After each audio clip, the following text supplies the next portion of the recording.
This conference will now be recorded. कालाम्भोदोज्ज्वलाङ्गं कटितटविलसच्चारुपीताम्बराढ्यं वन्दे धन्वन्तरिं तं निखिलगतवनप्रौढदावाग्निलीलं वटपौर्णिमा दिनांक 24 जून 2021 माधवनिधान मधुकोष्टिका उपशैलक्ष्मी ब्रह्मणो हि समारब्धाम् आत्रेयाद्येषु पूजिताम् अस्मदाचार्यपर्यन्तां वन्दे गुरुपरम्पराम् आयुर्वेदरतं वन्दे माधवाख्यं महागुरुम् आयुर्वेदामृतं सर्वं शिष्येभ्यो यः प्रदत्तवान् द्रष्टाज्ञानी दृष्टकर्मा कृतकर्मा तथैव च अध्यात्मको विषक्श्रेष्ठो महान् संशोधकस्तथा गुणैरेतैः समुदितैः यत्कार्यं प्रथनोति सः समृद्ध्यर्थं हि कार्यस्य वयं न प्रयतामहे सरस्वत्यै नमो यस्याः प्रसादात् पुण्यकर्मभिः बुद्धिदर्पणसङ्क्रान्तं जगदध्यक्षमीक्षते आत्रेयं प्रथमं वन्दे आयुर्वेदजगद्गुरुम् आयुर्वेदामृतं सर्वं गृहीत्वा सुरेश्वरात् अग्निवेशादिकेभ्यो यत् प्रयच्छत् मुनिसत्तमः प्रथमं तन्त्रकर्तारम् अग्निवेशं नमाम्यहम्।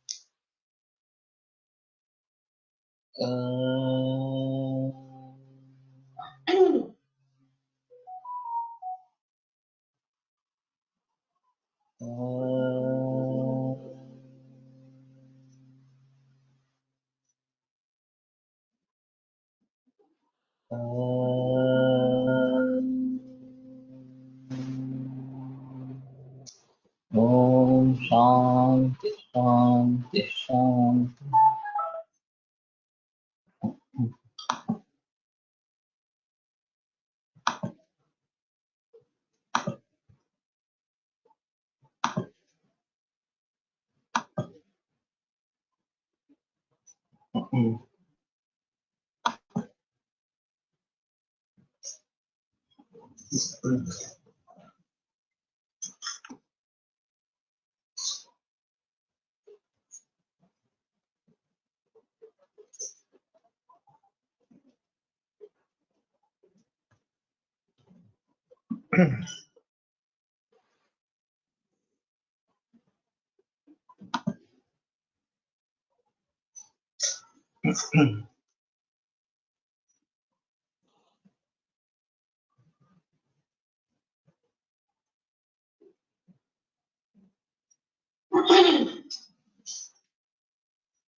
वाप्यचन्द्रस्त्वा ज्वरादिव्याधिहरं यद् द्रव्यं तदपि दोषप्रत्यनीकम् किन्तु दोषप्रत्यनीकात् अस्य अयं भेदः यद् दोषप्रत्यनीकं तत्र तन्न अवश्यं व्याधिहरं यथा वमनलङ्घने कफहरेण कफगुल्मं हरतः उक्तमे चरके कफेन साध्ये कर्तरि ज्वरगुल्मयोः तुल्येऽपि देशकालादौ लङ्घनं दशसम्मतम् तथा न वायुमत्तैर्निरिकं गुल्मगुल्मिनं न चापि पाण्डुदररोगपीडितमिति। तो जो ज्वरादि व्याधिहर है वो दोष प्रत्यनीक भी है, किंतु दोष प्रत्यनीक से उसका इस प्रकार का भेद है कि यह जो दोष प्रत्यनीक है तो निश्चित रूप से व्याधि हरण करेगा ही, ऐसा नहीं है। जैसे वमन लंघने कफरे न कफ गुल्मो हरता, वमन जो है वह कफकर इसको और लंघन ये कफहर है, लेकिन कफगुल्म का कफगुल्म की शांति नहीं करते। उत्तम चर के कफे लंघन साध्य कर्तरि ज्वरगुल्मयोः तुल्येऽपि देशकालादौ लंघनम च न च सम्मतम्। तो कफ लंघन साध्य होने पर भी अगर ज्वर और गुल्म को निर्माण कर रहा है तो लेपि देश कालादौ और देश काल भी तुल्य है, तो भी लंघनम न च सम्मतम्, लंघन सम्मत नहीं है। तथा न वामय तैमेरिकम न गुल्मिनम न चापि पांडुदरोग पीड़ितम, तो इनमें वमन नहीं देना है, तैमेरिक गुल्मी और पांडुदर रोग पीड़ित। यत्तु व्याधिहरं तद अवश्यं दोषहरं यत् तत् व्याधिं शमयेत् तदारंभक दोषमपि शमयति, अन्यथा स रोगो जित एव न स्यात्। जो व्याधिहर है वो निश्चित रूप से दोषहर भी है, क्योंकि अगर वो दोष को जीतेगा नहीं तद व्याधिं शमयेत् तदारंभक दोषमपि शमयति, व्याधि का शमन करते हुए उसके आरंभ का दोष का भी वो शमन कर लेता है, अन्यथा सर्वतो न एव जित एव न स्यात्। पण मग नहीं याच्यामध्ये तो बिटवीन द लाईन तसं ते का नाही सांगत लघुकाळ वापरलेला आहे तर हे सिच्युएशन याच्यात काही नाही आता वाचन म्हणून घरपोरच वापरलंय हे बारकावे याच्यात कसे येतात ही गव्हर्नमेंट पण नुसतं तेवढ्याचाच विचार नसतो ना, त्याच्यामध्ये इतर बाकी सगळ्या गोष्टींचा पण विचार असतो असा. दोषांचा विचार असतोच तरी सुद्धा, अपार्ट फ्रॉम व्याधिहर अशा स्वरूपाचे. हम जो चिकित्सा करते हैं वो केवल एक औषध द्रव्य का उपयोग नहीं करते और फिर उसमें काफी औषधियां होने के कारण दोष का भी विचार समा जाता है। वास्तव में ऐसा रहता है कि मुख्य चिकित्सा क्या करनी है ये एक बार डिसाइड कर लेना है, और वैसे देखा जाए तो इनका कहना है कि पहले दोष प्रत्यनी की चिकित्सा करो, हेतु प्रत्यनी का करो, और उससे अगर व्याधि शांत नहीं होता है तो ही व्याधि प्रत्यनी की चिकित्सा करो। लेकिन व्यवहार में देखा जाता है कि हम व्याधि प्रत्यनिक और दोष प्रत्यनिक दोनों को साथ में लेकर इस प्रकार से चलते हैं। पूर्व पक्ष चाललाय, पूर्व पक्ष चाललाय, उत्तर पक्षाला गेले ना. तो जो व्याधिहर है वो अवश्य दोषहर ही होगा, क्योंकि दोष का हरण नहीं करेगा वो औषध तो व्याधि का भी शमन नहीं कर पाएगा इस प्रकार का। तो अन्यथा स रोगो जो रोगो जित एवं न स्यात् कारणतावस्थात्।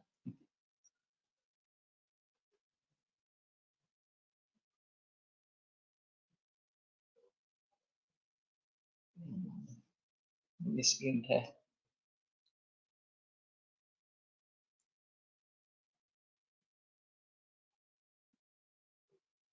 कारणता तो नहीं हो सकता, कारणता व्यवस्था अवस्थात ये शायद हो सकता है। तो कारण वहीं पे रह गया, दोष रूपी कारण जो वहीं पे रह गया, तो फिर रोग निर्माण होने की पुनः आशंका है। तत् न अतिसंगतमिति अन्य, तो ये पूर्व पक्ष हो गया कि ये ज्यादा संगत इस प्रकार का नहीं है। तो दोष तत्र समवायी निमित्तम हुआ, तो यहाँ पर हम अटके थे। दोष वहां पे क्या है, निमित्त है या समवायी है? न च समवायी निमित्ता भाव प्रयुक्त नियमेन कार्याभावः। तो समवाय या निमित्त अभाव प्रयुक्त नियमेन कार्य का अभाव होता है ऐसा नहीं है, किंतु असमवाय निमित्ता भाव प्रयुक्त तो केवल उसी से होता है ऐसा नहीं, किंतु असमवाय कारण का अभाव होने से भी कार्य का अभाव असमवाय निमित्ता भाव प्रयुक्त यथा कपालमाला संयोगस्य असमवाय कारणस्य विनाशादपि घटाभाव। तो कपालमाला का संयोग होने से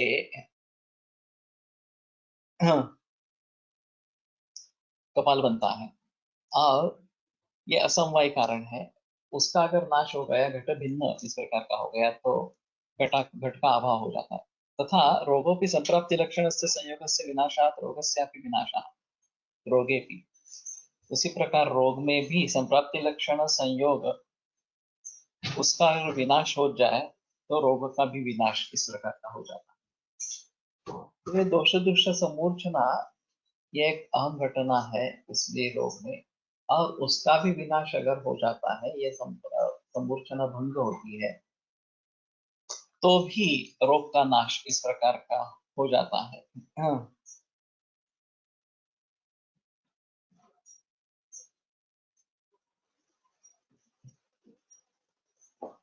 दोषास्तु स्वतः क्रियांतरण व निवर्तते, दोष स्वयं निवृत्त हो जाता है या उसके लिए दूसरी चिकित्सा देनी पड़ती है। क्रियांतरण व निवर्तते। किंच यदि व्याधि प्रत्यनीकम अवश्यम दोषम निवर्तयेत् इति स्वीक्रियते तदा उभय प्रत्यनीका भेदो दुरुपपादः से आती है। और अगर व्याधि प्रत्यनिक से भी दोष कम हो जाता है तो फिर उभय प्रत्यनिक की आवश्यकता ही नहीं है, केवल व्याधि प्रत्यनिक और दोष प्रत्यनिक ऐसे ही कहेंगे। लेकिन उभय प्रत्यनिक भी भेद बताया गया है, तो कहने का तात्पर्य अर्थ ये है कि हेतु प्रत्यनिक, व्याधि प्रत्यनिक और उभय प्रत्यनिक ये तीनों सत्य है, ये दोनों तीनों वास्तव में है। ननु यदि निमित्त कारणम दोषस्तत्कथं तदारब्ध विकारे वमनादिना दोषहरणं विधीयते। अगर निमित्त कारण का नाश दोष निमित्त कारण है तो उससे आरब्ध जो विकार निर्माण हो रहे हैं उसका वमन वगैरह से दोषहरण कैसे बताते हैं? नहीं, दंड कुलाल आदि उच्छेद घटोच्छेद है। दंड कुलाल वगैरह जो है वो घट का निमित्त कारण बताए जाते हैं, और उनका अगर नाश हो जाए तो घट का भी नाश होता है, ऐसा तो देखते नहीं है, ये तो निमित्त कारण है। तो निमित्त कारण के नाश के जरिए कार्य का नाश होता है, ऐसा तो दिखता नहीं है। तो दोष अगर निमित्त कारण है तो उनका हरण करके व्याधि कैसे शांत होगा? तो ये दूसरी आशंका इस प्रकार की पूछी गई है। उच्यते यत्र यावन् निमित्त कारण स्थायी कार्यम तत्र निमित्त कारणोच्छेदादपि कार्यनाशः। तो एक उदाहरण उन्होंने ढूंढ निकाला कि यत्र यावन् निमित्त कारण स्थायी कार्य, जब तक निमित्त कारण है तब तक कार्य जहाँ पे रहता है वहां तत्र निमित्त कारणोच्छेदादपि कार्यनाशः, उसमें निमित्त कारण का नाश होने से भी कार्य का नाश होता है। तो ये एक अलग कैटेगरी निमित्त कारण में बताई। यावत था निमित्त, यावत निमित्त, यावत निमित्त कारण स्थायी कार्य, तो जब तक निमित्त कारण है तब तक कार्य टिकेगा, ऐसी जहाँ पे स्थिति है वहां कारण निमित्त कारण के नाश से भी कार्य का नाश इस प्रकार का हो जाएगा।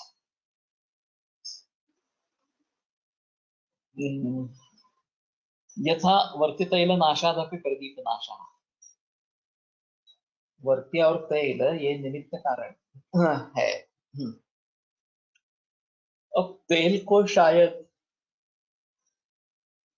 समवायीकरण कह सकते हैं, तेल को निमित्त कारण कहना मुश्किल है, लेकिन वर्ती निमित्त कारण है, इसमें संदेह नहीं है। तो तेल खुद जलता है और दीप को निर्माण करता रहता है, तो दीप का तेल ये समवायी कारण इस प्रकार का हो जाएगा। लेकिन वर्ती जो है वो केवल तेल को वहां तक पहुंचाने वाली इस प्रकार की है, और हमने वर्ती निकाल के फेंक दी तो भी दीप का नाश इस प्रकार का हो जाएगा। दिए को जलने के लिए वर्ती की आवश्यकता है। तो इन सभी बातों को ध्यान में रखते हुए तथा विधाश्च प्रायशो दोषाः, तो उसी प्रकार से प्रायः दोष है। प्रायशः शब्द वास्तव में शास्त्र में सम्मत इस प्रकार का नहीं, ये निश्चित रूप से नहीं है। तो ये बहस चलती रहेगी कि दोष स्थायी का निमित्त समवायी कारण है, और समवायी कारण से के नाश से कार्य का नाश होता है। तंतु का नाश हो गया तो पट का नाश हो जाता है, इस प्रकार से। अगर व्याधि दोषों की एक परिणत अवस्था इस प्रकार के है तो दोषों का नाश होने से उससे परिणत उत्पन्न होने वाले इस प्रकार के व्याधि का भी नाश हो जाएगा। समवाय कारण इस प्रकार से समझ सकते। दोष दुष्ट समूर्छना ये असमवाय कारण है, और उसका भी नाश हो गया, संप्राप्ति भंग हो गई तो भी व्याधि का नाश इस प्रकार का हो जाएगा। तो असमवाय कारण से या समवाय कारण के नाश से कार्य का नाश होता है, इसमें कोई संदेह की बात नहीं है। लेकिन दंड कुलाल वगैरह जो है वो निमित्त कारण है रोग के, अगर घट के, तो उस प्रकार से अगर दोष निमित्त कारण है तो निमित्त कारण के नाश से तो कार्य नाश नहीं होता है निश्चित रूप से। तो फिर वहां वमन वगैरह कैसे सुझाव देते हैं कि कफ साध्य अगर वमन साध्य अगर कफ विकार है तो उसमें वमन देने के बारे में कहते हैं। तो उसमें ये थोड़ा सा देखना पड़ेगा कि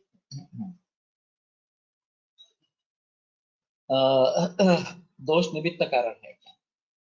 तो इन्होंने निमित्त कारण में एक स्थायी निमित्त कारण इस प्रकार का ढूंढ निकाला वर्ती खास करके कि यावत स्थायी निमित्तम यावत निमित्त कारणम तावत स्थायी कार्य।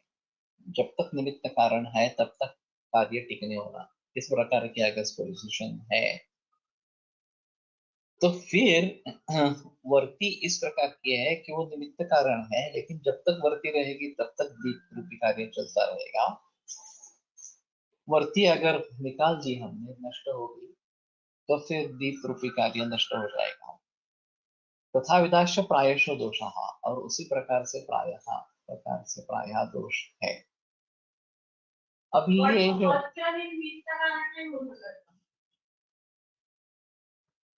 होऊ शकतं, हाँ, लेकिन अपत्य से क्या हुआ, दोष प्रकोप ही हुआ, और दोष प्रकोप और दोष दोष समूर्छना होकर ये रोग की निर्मिति हुई।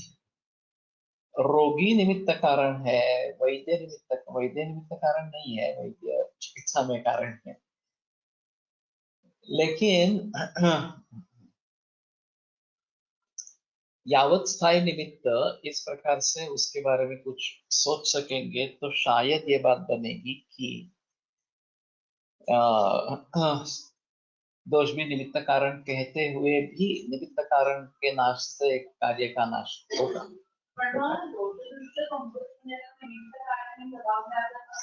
दोष दोष समूर्छना ये असमवाय कारण, और उसके लिए जो विहार आहार वगैरह जो हेतु है वो दोष का, दूष का या व्याधि का कारण है सीधा प्रकार।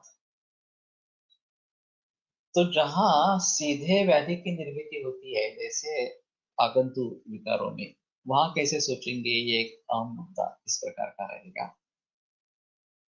और फिर इन सभी बातों को ध्यान में रखते हुए समवाय असमवाय निमित्त ये न्याय वैशेषिक का वर्णन है। कारण त्रिविधम समवाय असमवाय निमित्तम इति वेदा। तो हे चॅट बॉक्स दाखवतच नाही वाटतं हा इथे वरती।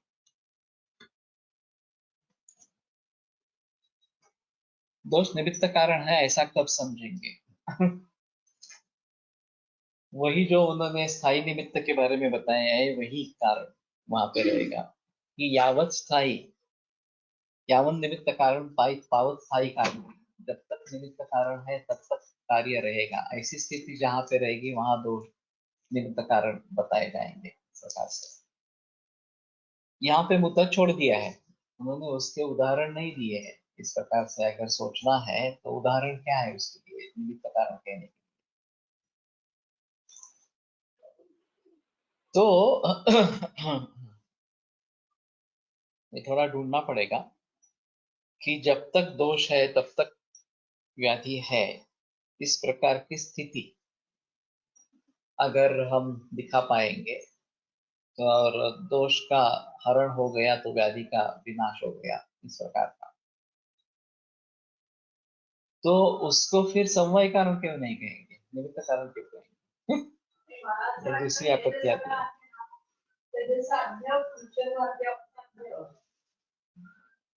त्याचा काय?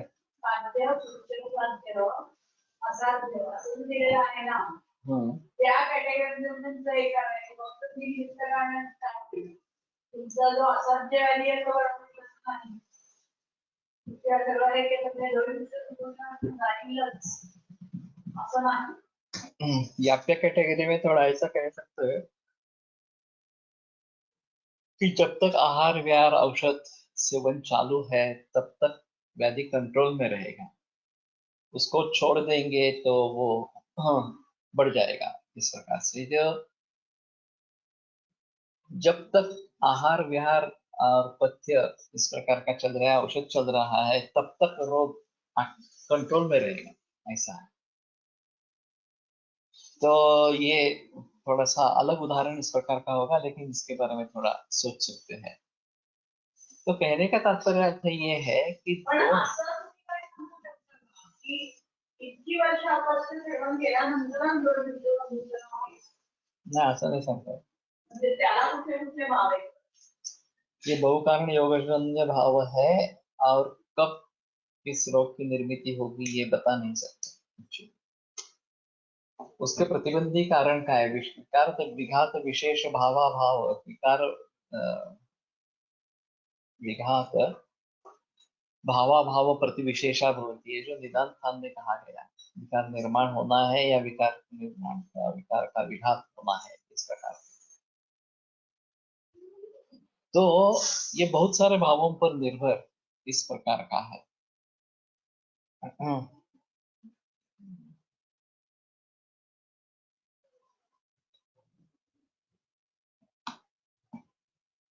दोष निमित्त कारण, दोष सूक्ष्म समूर्छना समवाय कारण। लेकिन ये सदैव निमित्त कारण ही बता सकेंगे नहीं। यदि दोष समवाय कारण होगा तो दोष की प्रकृत अवस्था में भी विकार होगा। जो बढ़े हुए क्षीण हुए दुष्ट दोष है वो समवाय कारण रहेंगे, जो प्राकृत अवस्था है वो स्वास्थ्य का कारण। तो ये आपत्ति नहीं है। समवाय कारण उसको कहेंगे दोष को, और उसमें परिवर्तन आता है जब प्राकृत अवस्था ढल जाती है, तो वो रोग का कारण बनता है समवाय कारण। अगर प्राकृत अवस्था बनी रहती है तो वो स्वास्थ्य का कारण इस प्रकार का बनता है। लेकिन समवाय कारण के नाश से निश्चित रूप से व्याधि का कार्य का नाश होता है।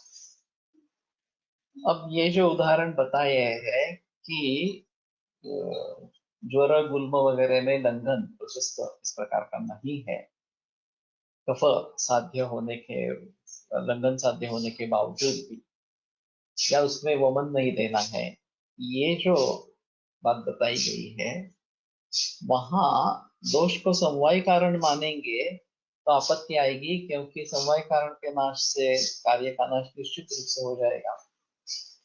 तो यहाँ विरोध क्यों किया है कि नहीं, ये नहीं करना है इस प्रकार से, इसलिए उसको निमित्त कारण में ढकेल दिया दोष को। अब निमित्त कारण का नाश होने से कार्य का नाश होता है ऐसा तो नहीं दिखता है, तो वहां से मुसीबत आ गई।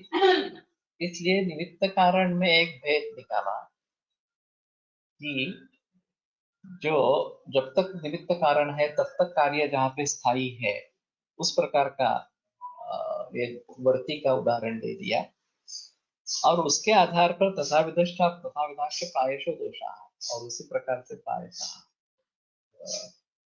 दोष है, निमित्त कारण है, स्थायी निमित्त कारण है, इस प्रकार का वहां पे किया। लेकिन प्रायशः शब्द का प्रयोग किया,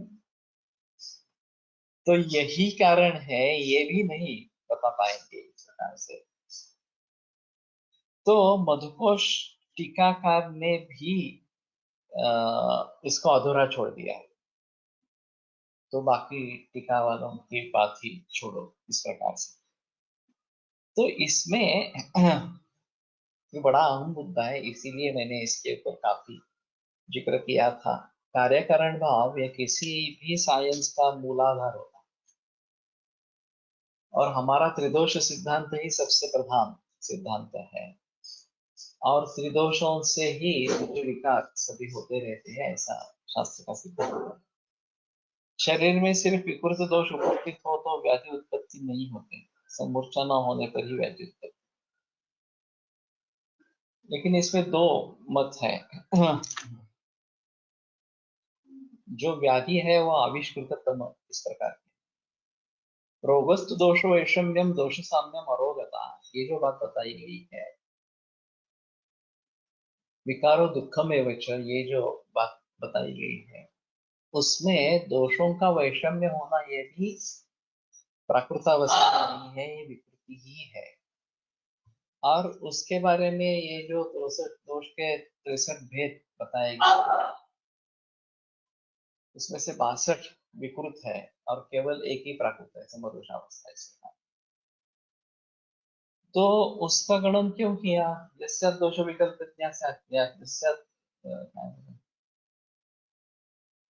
रस विकल्प ज्ञासाच दोष विकल्प न समूह्यद विकाराणाम हेतु लिंगोपशांतिषु, ये क्यों कहा? तो ये मतलब है कि इस प्रकार से दोषों की वैषम्यावस्था ही विकार है। स्वधातु वैषम्य निमित्त जाये विकार संज्ञा भाव शरीर अतः पृथक पित्त कफान निवेद्य आगंतवस्त्वेव ततो विशिष्टा। तो स्वधातु वैषम्य निमित्त जो इस प्रकार के विकार कहे गए हैं, तो वहां स्वधातु दोष वैषम्य, स्वधातु वैषम्य ये कारण हो जाता है, उसी को रोग नहीं कह रहे हैं। लेकिन दूसरी जगह रोगस्तु दोष वैषम्यम दोष साम्यम अरोगता, ये जो बात बताते हैं, तो रोग यानी कि दोष वैषम्य है क्या? दोष वैषम्य ही रोग है और दोष साम्य जो है वो अरोगता इस प्रकार की बताई गई है। तो इन सभी बातों को ध्यान में रखते हुए ऐसा कह सके कि दोष वैषम्य अगर है तो भी विकार ही है, प्रकृति नहीं है, विकृति है।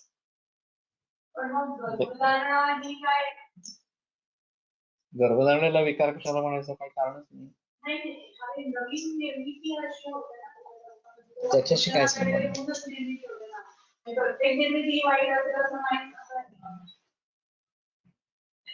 वैसे देखा जाए तो दिन में दोष विषय में होता रहता है, सुबह कफ का, दोपहर में पित्त का, शाम को वात का, इस प्रकार का। तो ये दोष वैषम्य है, लेकिन उससे विकार कुछ हो रहा है ऐसा नहीं है।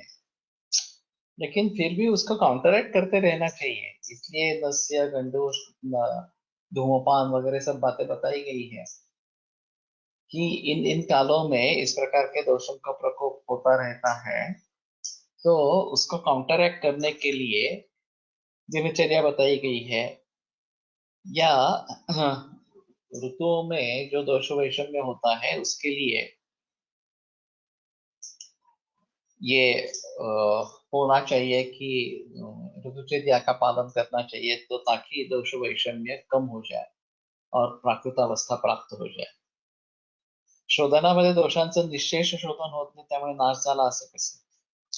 निशेष करना ही नहीं है, जो बढ़े हुए हैं उनको बाहर निकालना है, जो प्राकृत है उनको तो रखना है शरीर में। और वैसे दोष धातु मल मूलम ही शरीरम, शरीर में दोष धातु मल तो रहने ही वाले हैं किसी भी अवस्था में। प्राकृत और विकृत ये बातें समझ लो, जब वो साम्यावस्था में है तो प्राकृत अवस्था है, और अगर वैषम्यावस्था प्राप्त हो गई दोषों को तो वो विकृत अवस्था इस प्रकार की है। सिर्फ विकृति को ही दूर करना है, दोषों को नहीं दूर करना। दोष वैसे भी रहने ही वाले हैं और रहना आवश्यक भी है, नहीं तो हम जिंदा भी नहीं रहेंगे, क्योंकि कुछ भी व्यापार नहीं होगा। तो ये बात बराबर नहीं, निशेष शोधन होना यह अपेक्षित ही नहीं है। जितने बढ़े हुए दोष है उन सभी का शोधन होना चाहिए।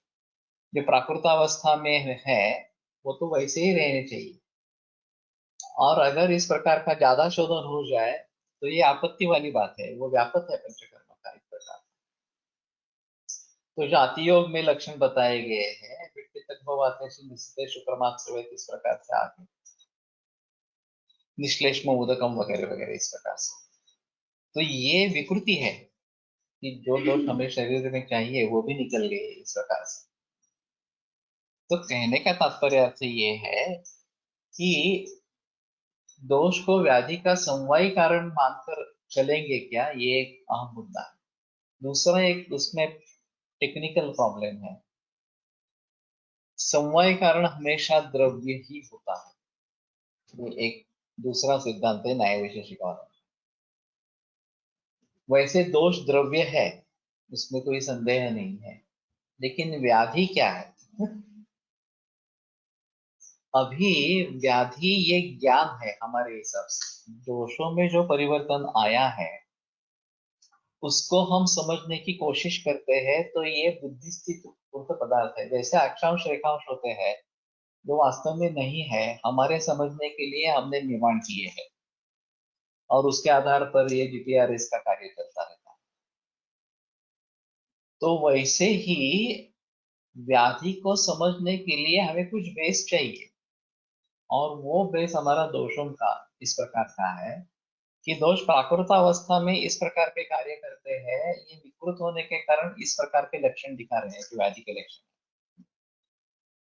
और फिर उनको हम समझ लेते हैं, अरे ये दोष बढ़ा है, इस प्रकार की दृष्टि हुई है वगैरह वगैरह, ये दोष, इस दोष से सम्मूर्छना उसकी हो गई है वगैरह। लेकिन ये सब हमारे समझने के लिए बातें हैं। तो व्याधि ये बुद्धिस्थिकृत पदार्थ इस प्रकार का, तो ज्ञान है, ज्ञान है तो गुण है। अब समवाय कारण, गुण का कारण, गुण का समवाय कारण होता है क्या? होता है। पटस्थ स्वगत रूपादय है, ये जो बात बताई गई है कि पट के रूप का कारण पट है, इस प्रकार। उसी प्रकार तंतु के रूप का कारण तंतु है। तो वहां तंतु या पट ये द्रव्य है और समवाय कारण है गुण के।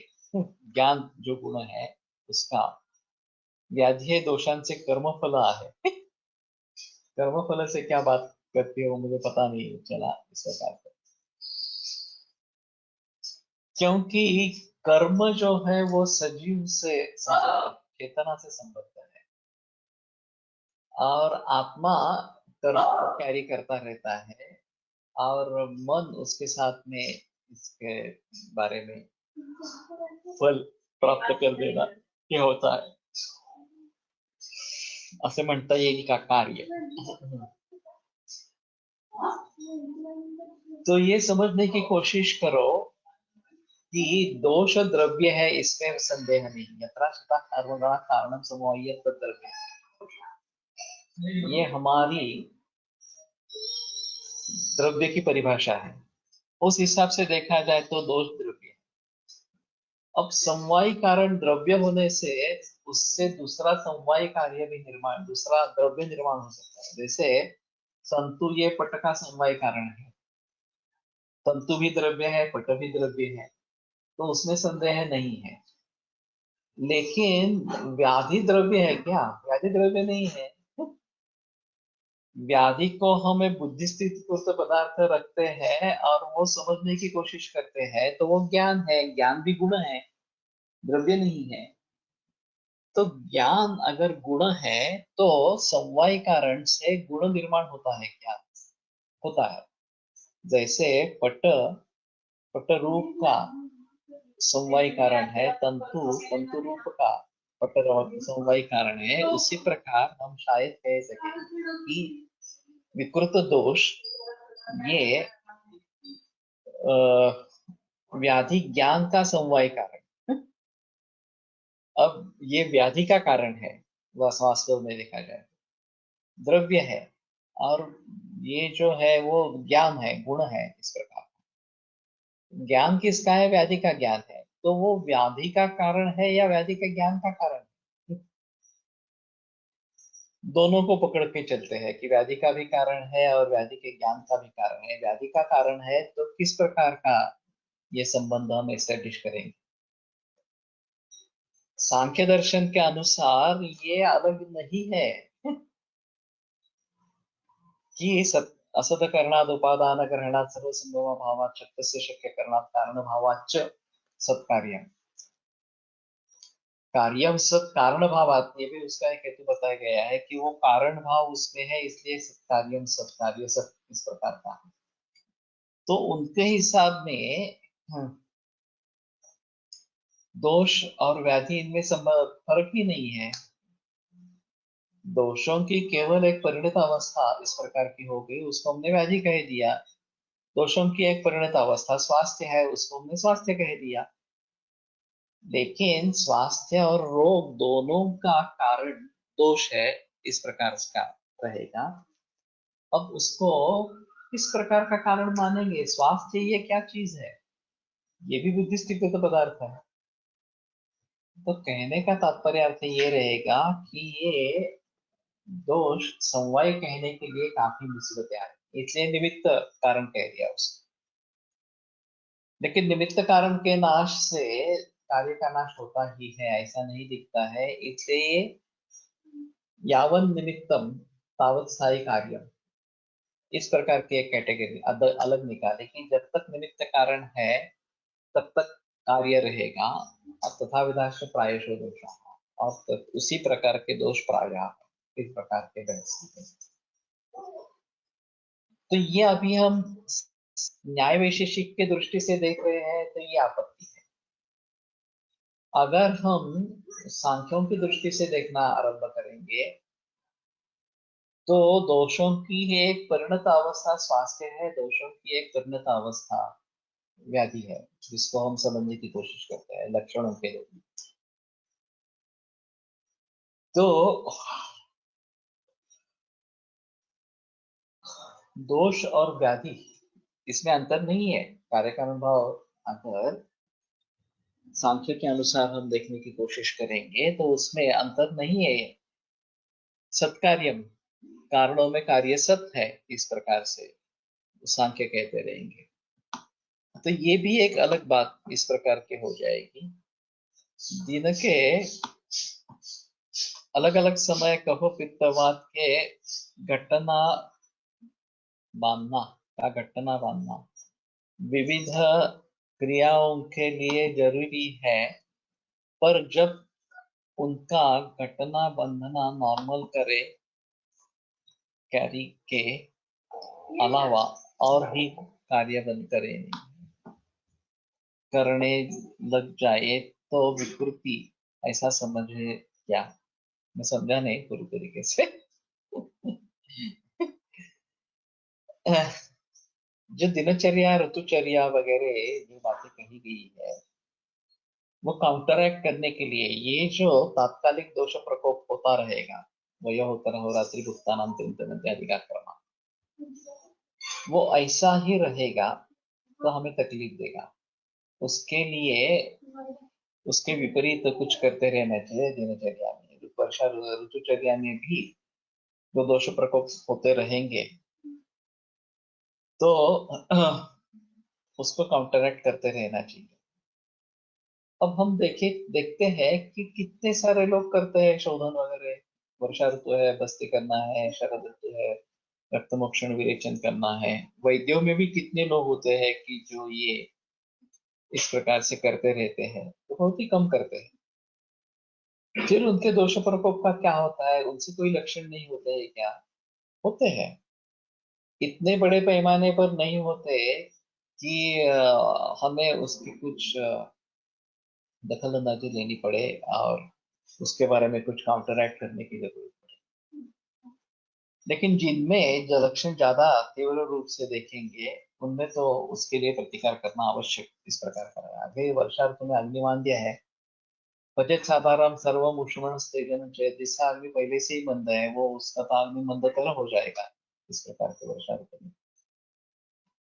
तो उसके लिए तो ये पालना बहुत जरूरी इस प्रकार का है। और वैसे साइक्लिकली चेंज होते हैं वयोवरात, क्या बोलते हैं झालं क्षय वगैरह के बारे में जो बताए गए हैं, क्षय प्रकोप प्रश्न आयुर ग्रीष्मादिशु वर्षादिशु पित्तस्य श्लेष्म शिशिरादिशु। तो अगला ऋतु जो है वो उस दोष का शमन करने वाला ही है। तो निसर्ग ने कुछ योजना की है कि इस प्रकार से दोष प्रकोप होते रहेंगे और उसका शमन भी होता रहेगा अगर हम उस दोष प्रकोप में उसको बढ़ावा देने वाली बात नहीं करते। तो कहने का तात्पर्य अर्थ ये है कि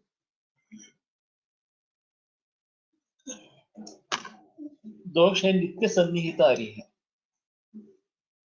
सदैव नजदीक रहने वाले शत्रु, और उसको भली भांति काबू में रखेंगे तो रोगों का निर्माण नहीं होगा और फिर स्वास्थ्य बना रहेगा। अगर किसी ना किसी तरीके से ये बढ़ना वैसे ही रहेगा,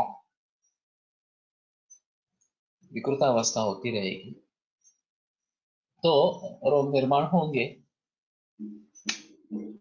और फिर उसको काउंटरएक्ट करने के लिए हमें कुछ प्रयास इस प्रकार से करने पड़ेंगे। तो ये दोष किस प्रकार से रोग का कारण है, ये सबसे अहम मुद्दा इसमें था। और समवायी कारण हो सकते हैं, असमवाय कारण दोष दुष्य समूर्छना हो सकती है, और स्थायी निमित्त कारण हो सकते हैं। ऐसे तीन पक्ष उसमें है। तथा विदाश्च प्रायशो दोषाः, कि अगर कफ का विकार है और कफ को निकाल दिया तो उसका वो विकार भी चला जाएगा, वहां पे दोष को हम स्थायी निमित्त कारण इस प्रकार से कहेंगे। लेकिन अगर दोष निकालने से, कारण को दूर करने से कार्य नहीं नष्ट होने वाला, जैसे गुल्म वगैरह के बारे में या तिमिर वगैरह के बारे में बताया, वहां क्या करेंगे? वहां कारण नाश से कार्य नाश नहीं हो रहा। हाँ, तो ये स्थायी निमित्त नहीं कहेंगे उस समय, सिर्फ निमित्त कारण कहेंगे, जैसे दंड कुलाला इस प्रकार से। लेकिन जहां दोष के नाश से कार्य का नाश हो,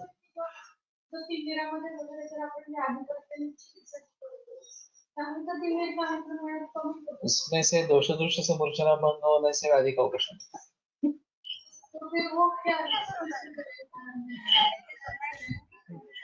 तो इस सभी के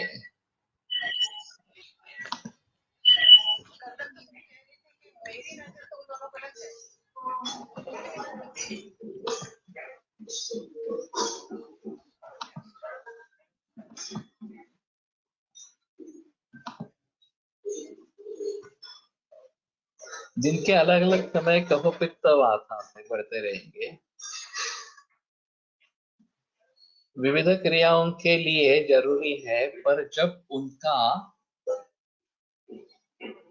घटना बंधन बाधन नॉर्मल क्रिया करे, ये पता नहीं चल रहा तुम क्या बता रही हो, ठीक है। तो दिन ऋतु के अनुसार दोषों के प्रकोपादि अवस्था होती रहेगी। कुछ भी नहीं करेंगे तो भी वो अपने आप शांत हो जाएगा। सुबह का कफ का काल है, बीत गया, पित्त का काल आ गया तो कफ का शमन हो जाएगा, उसमें कोई संदेह इस प्रकार की बात नहीं। लेकिन काले यथा स्वम सर्वेषां प्रवृत्ति वृद्धिरेव वा, ये जो बात कही गई है विकार में कि ज्वर है, कफज ज्वर है, तो कफ काल में आएगा, वातज ज्वर है तो वात काल में आएगा या बढ़ जाएगा इस प्रकार से। क्षय वृद्धि घटना बाधन, तो क्षय या वृद्धि इन घटनाओं को हम बाधा करेंगे, वो होने नहीं देंगे, तो स्वास्थ्य बना रहेगा इस प्रकार से। और फिर उसका बल कितना है ये देखना बहुत जरूरी इस प्रकार से है। ये दिन के हिसाब से, ऋतुओं के हिसाब से जो इस प्रकार के दोषों के प्रकोप होते रहेंगे, वो ज्यादा परिणाम करने वाले नहीं है। उसमें अगर आहार विहार वगैरह की दौड़ मिलती है तो ये ज्यादा तकलीफ वाली बात हो जाती है। दोषांची साम्यावस्था व विषम अवस्थानुसार समवाय असमवाय असा विचार करता है। असमवाय तो दोष दुष्य समूर्छना के बारे में ही सोचो। वहां जैसे कपाल माला संयोग ये बात बताते हैं, असमवाय कारण है घट का इस प्रकार का। उसी प्रकार दोष दूष समूर्छना, दोष और दोषों का इकट्ठा आना, ये संयोग रूपी गुण है। असमवाय कारण गुण ही होता है, ये दूसरी बात। जैसे समवाय कारण द्रव्य ही होता है, वैसे असमवाय कारण गुण ही होता है, ऐसा इनका सिद्धांत। और इसलिए दोष दूष समूर्छना को असमवाय कारण कहेंगे, वो अलग चीज रहेगा, वहां दोष का वैसे संबंध नहीं रहेगा कि दोष को कारण मान रहे, संयोग को कारण मान रहे, समूर्छना को कारण मान रहे हैं इस प्रकार से।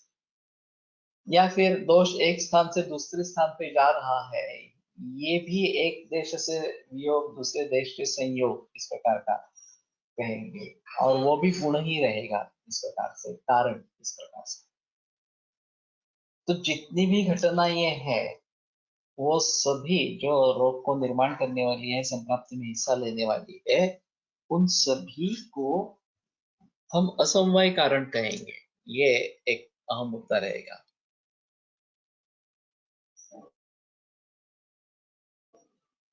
वाधन ये मराठी में एक बार लिखो। वृद्धी वाढणे असे म्हणायचे आहे, बढ़ना। हाँ मैं वादन वादन कर रहा था। असे म्हणायचे आहे वैद्य करता है।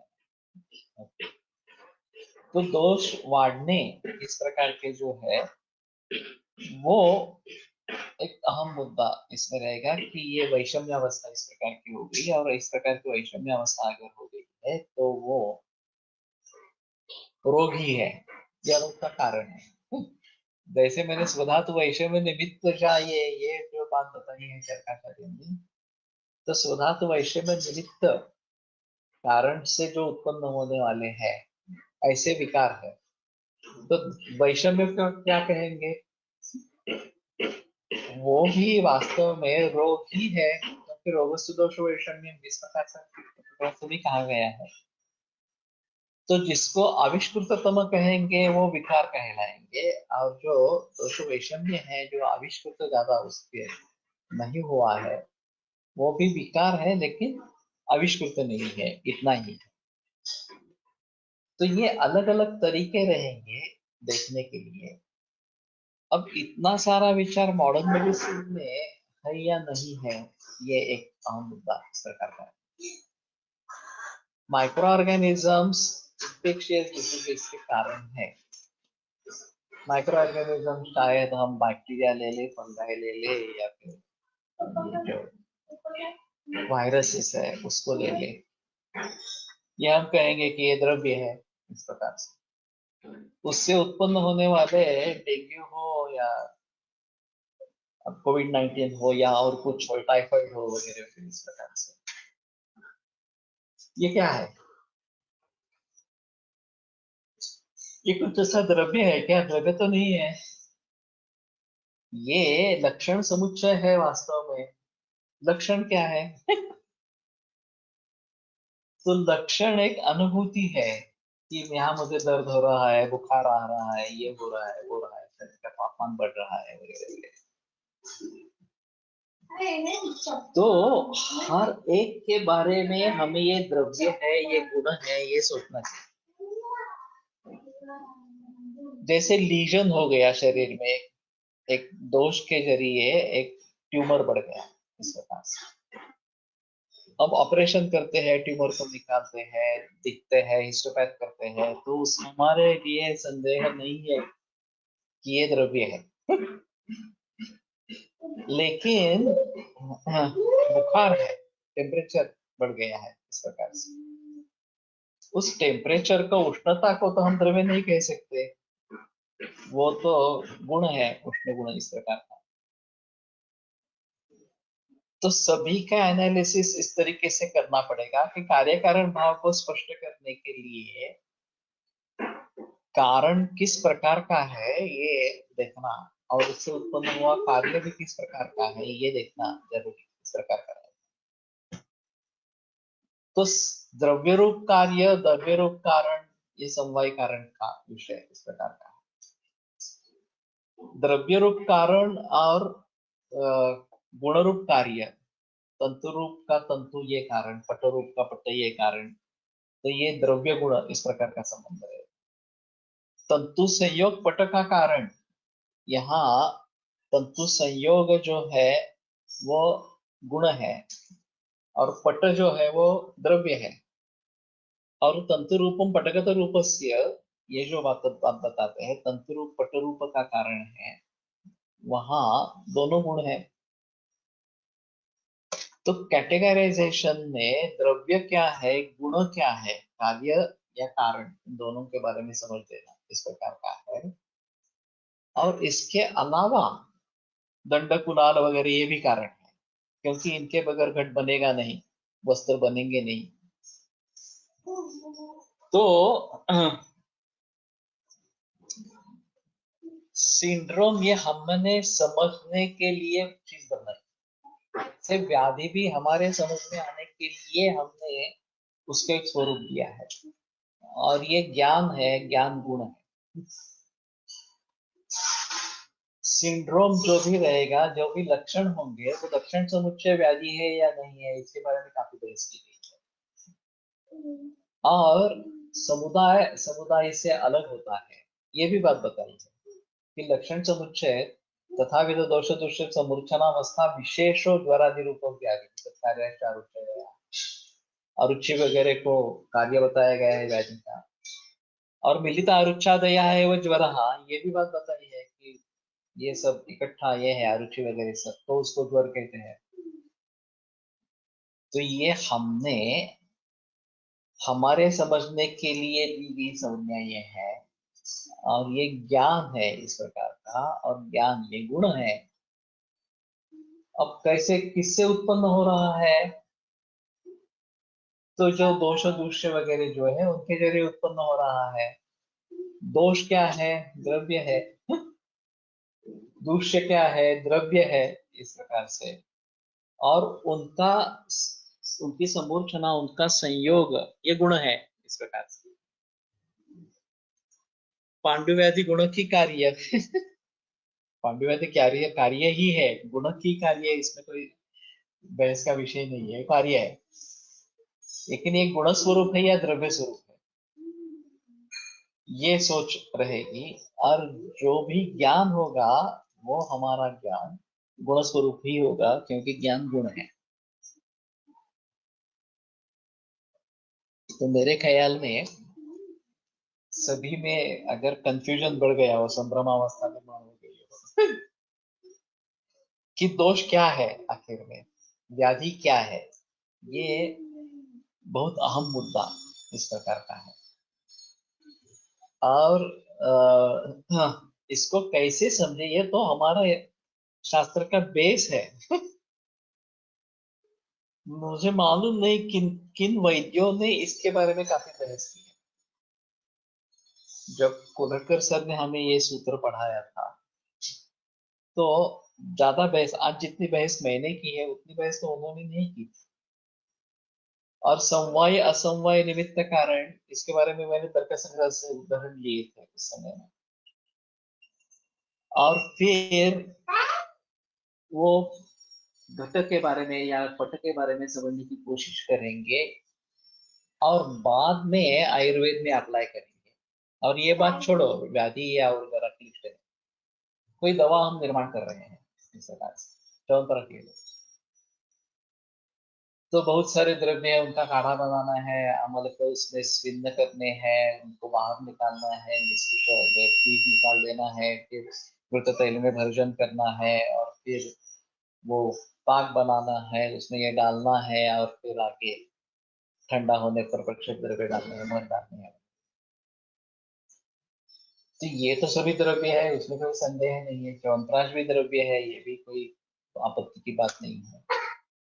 अब बीच में जो संयोग होगा काढ़े के लिए, इतने सारे द्रव्य, काढ़ा बनाना एक संस्कार है, ये गुण है। फिर आगे इस प्रकार से संयोग ये भी गुण है।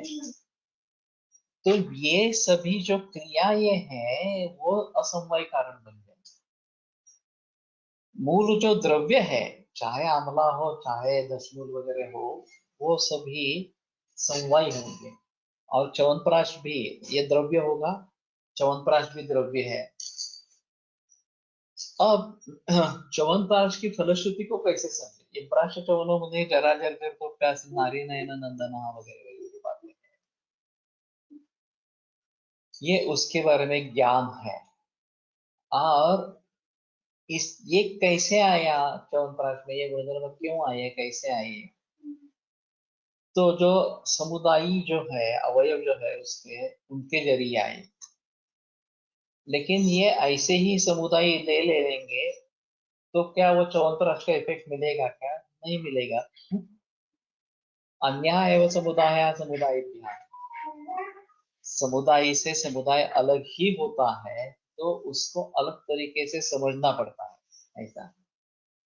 तो ये सब बुद्धि का खेल है, कि हम किस तरीके से इस सदी को समझने की कोशिश कर रहे हैं, और अभी भी हमारा ज्ञान कंडीशनल है, क्योंकि हमें द्रव्य ये है, गुणों इसको कहते हैं, वगैरह वगैरह सब परिभाषा निश्चित कर ली और उसके आधार पर इसके बारे में सोचो।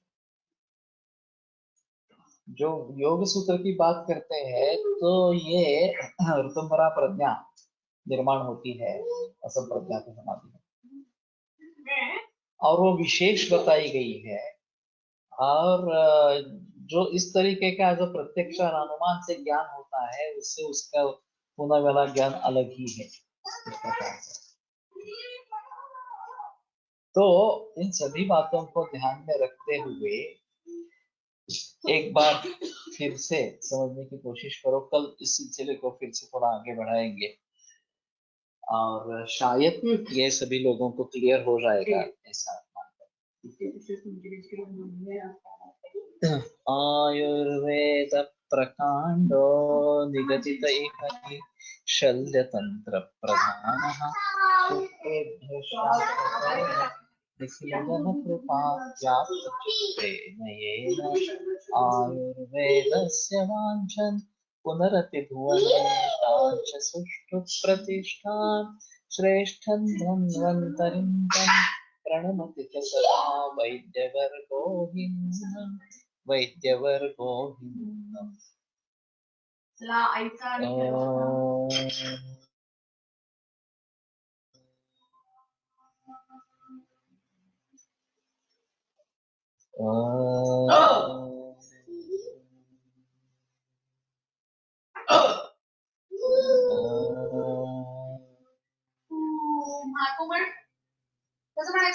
ओम शांति शांति शांति।